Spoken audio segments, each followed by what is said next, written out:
C'est une affaire explosive qui secoue la présidence américaine en ce mois de juillet 2025.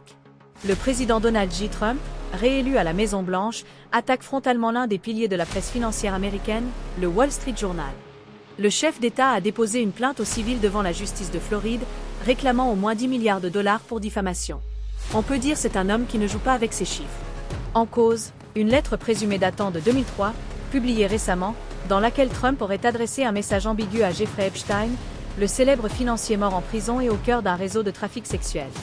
Le journal, propriété de Rupert Murdoch, affirme avoir vérifié l'authenticité du document. Mais le président Trump, furieux, dément catégoriquement en être l'auteur et accuse la rédaction de fake news, de manipulation et de tentative de sabotage politique. Ça explique pourquoi le président disait que tout n'est pas crédible à publier dans ce dossier, il y a des choses qui doivent rester secrètes sans doute. Le président des États-Unis va plus loin. Il dénonce un complot médiatique visant à ternir son image à l'approche de décisions cruciales pour le pays et pour la justice.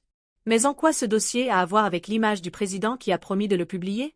Il affirme que cette attaque s'inscrit dans une guerre ouverte menée par les élites contre le peuple américain. Mais le refus de publier ce dossier qui a fait tellement de tort aux peuples américains paraît suspect. Donald Trump était un proche de Jeffrey Epstein jusqu'au milieu des années 2000, un passé que le président américain tente de faire oublier aujourd'hui. En 2003, à l'occasion du 50e anniversaire du milliardaire, le locataire de la Maison-Blanche lui adresse une lettre accompagnée de dessins salaces, un courrier révélé jeudi par le Wall Street Journal, directement dénoncé par Donald Trump qui lui réclame 10 milliards de dollars pour diffamation. Le Wall Street Journal a publié une fausse lettre, soi-disant adressée à Epstein.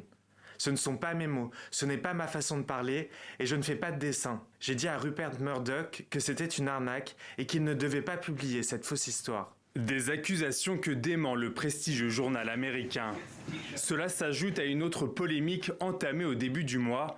Le 7 juillet, la justice américaine et le FBI démentent toute existence d'une liste secrète de clients de Jeffrey Epstein, inculpé en 2019 pour trafic sexuel de mineurs et mort avant son jugement. Ce document a été réclamé depuis des années par des figures de la base de Donald Trump qui l'accusent de vouloir étouffer l'affaire. Pour tenter de calmer la situation, le ministère de la Justice a demandé la publication des documents judiciaires ayant conduit l'inculpation de Jeffrey Epstein.